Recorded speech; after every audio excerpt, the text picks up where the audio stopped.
Hey, welcome to Bricksville. So I'm Eric here in Oklahoma City, and we have it with us today, set 7662, the Trade Federation MTT. So we actually postponed our existing schedule so that we could get right to this. I also just got a new mic, so I don't know if you can tell the difference in the sound, but I'm really excited because it's going to make the editing really much easier. So for this set, it was available from June 2007 to December 2008, so about a year and a half.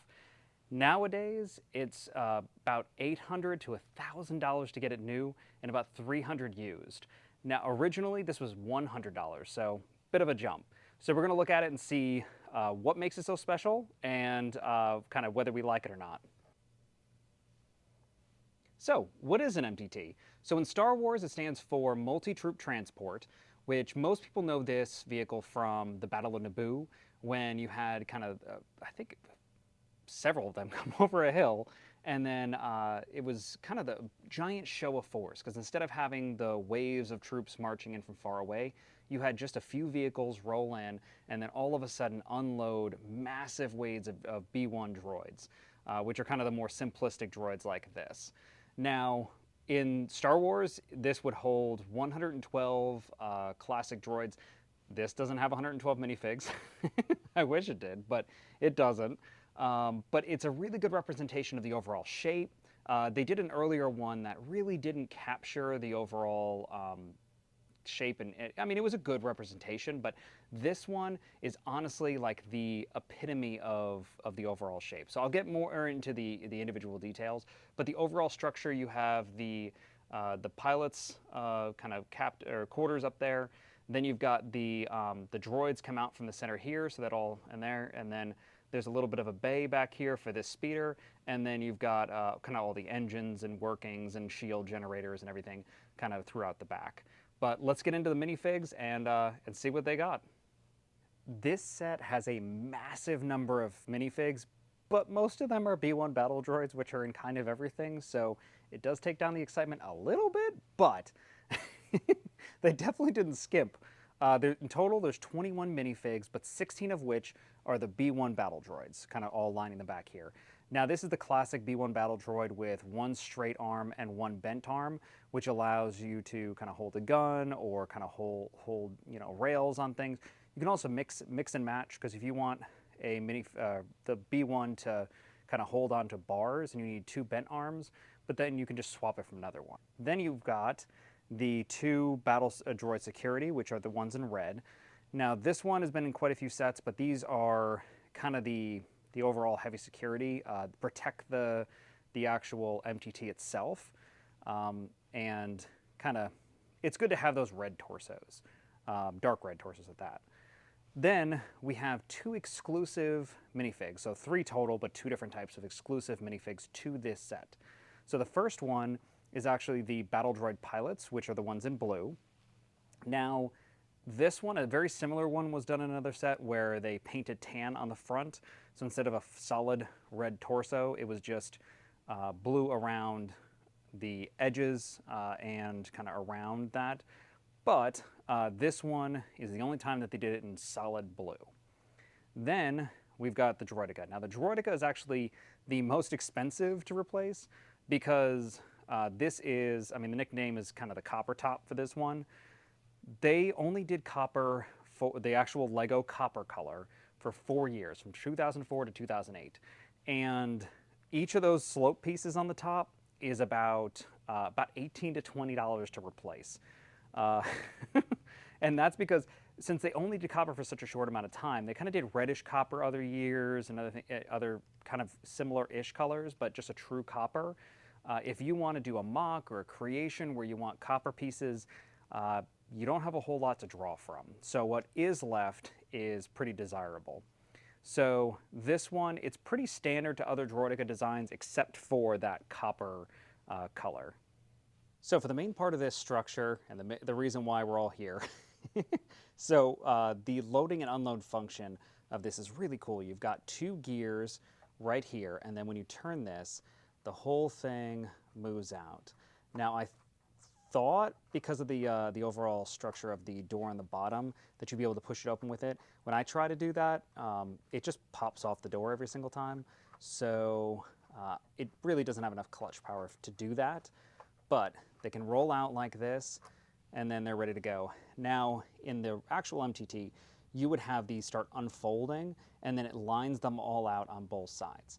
This doesn't do that. This one, and really, I've seen some other like mocks that people do, where the mechanisms are not that complicated, but what this does is it has essentially 2 racks with 8 B1 droids on each level, so for a total of 16 B1s, but this one just kind of places in here. So you'd have to actually undo it down here and then take it off. So not exactly very screen accurate with that, but the overall look and the function of bringing this out is pretty spot on. Now when you fold this up here, that one wasn't lined up exactly. The doors can close and the top folds down. But then on the side here, you've got your cannons, which are kind of all the power sources up through here, and then kind of this door here is really just an access point. I don't know, I really believe that this is just for the build and the shape. While you can open it up and do things in here, there's not really anything to do anything with in here. You've got kind of a space where you can put some stuff, but I don't really see the point. So the top section here, this is all the command center, and you have this that swings up and kind of out of the way, so that allows you to kind of view and kind of play on the inside. Now, in the real MTT, or actually the real fake one, you have 2 drivers up here. You'd have the driver and engineer, and this one is only 1 seat, but that's fine. It's got 2 little levers here, so you can put them in their hands, and they can be like, Roger, Roger, and then control panels. So this just drops down inside on kind of like a rack system, which I do like, because trying to get the droids in and out of there, if you didn't have this thing that could kind of come out, would be pretty difficult. These doors on the side do technically open. There's hinges on here, but they're not strong enough to be able to do that. Or actually, they're too strong, I would say. The clutch power of the plate on here is not strong enough. So this really just gives it that shape. I don't think these are usable as access doors to play, but they show them open in several pictures, but honestly, since the whole roof swings up, it's not really necessary, so that's fine. Then finally, you have your entire back section here. Now this does have doors on both sides, which are a little bit more usable. Now in universe, these wouldn't actually be ramps or doors or anything like that, but it does allow you to have access to the inside. So I do appreciate that they did that. Plus it gives it that kind of almost perfect shape. But then in the back, you have a door that comes up, which then allows the speeder to come out. Now this speeder, it has kind of a pallet here with some guns, an array, but then it's shaped in a way that this just slides in and out over the entire mechanism back here that allows it to slide back and forth. So it's pretty cool, just kind of design where this makes sense. I like the speeder overall design, but at the same time it works with everything in the build, so it's pretty smooth getting it in and out. So now I wanted to take a second to talk about kind of how it does what it does with the entire droid rack sliding out the front. So when you turn this thing, this gear, it basically worms it forward, and then kind of it clears the back of that bar, which the speeder makes room for, and then kind of pushes everything out front and then hits the stopping mechanism.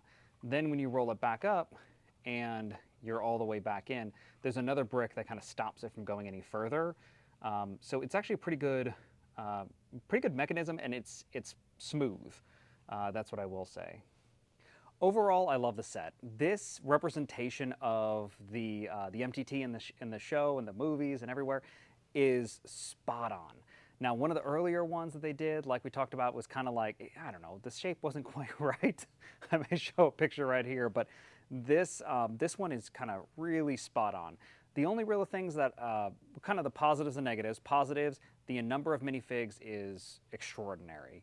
The copper top droideka, great.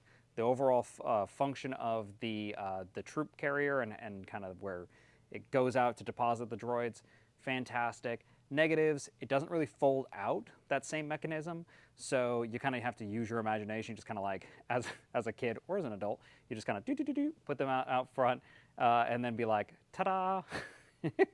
But my wife actually mentioned, so Athra, which you met on the channel, she, and if you haven't, watch our video about around the shop, so she's actually in that one. But she doesn't really like Star Wars ships too much. She loves Ahsoka. I think the only way she would improve this one is to include an Ahsoka, even though she has nothing to do with this at all.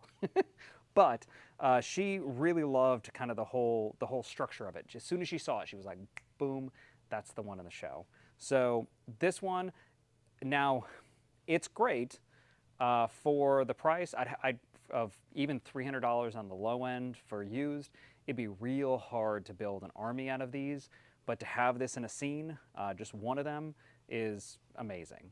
So that's a review of the MTT. I love this set, and definitely look out for it. This one will be in the shop, but even after it's gone, look out for it. It's a great set. So don't forget to like, subscribe, and turn on those notifications so you can see our next videos coming out. See you soon, and thanks for stopping by the shop.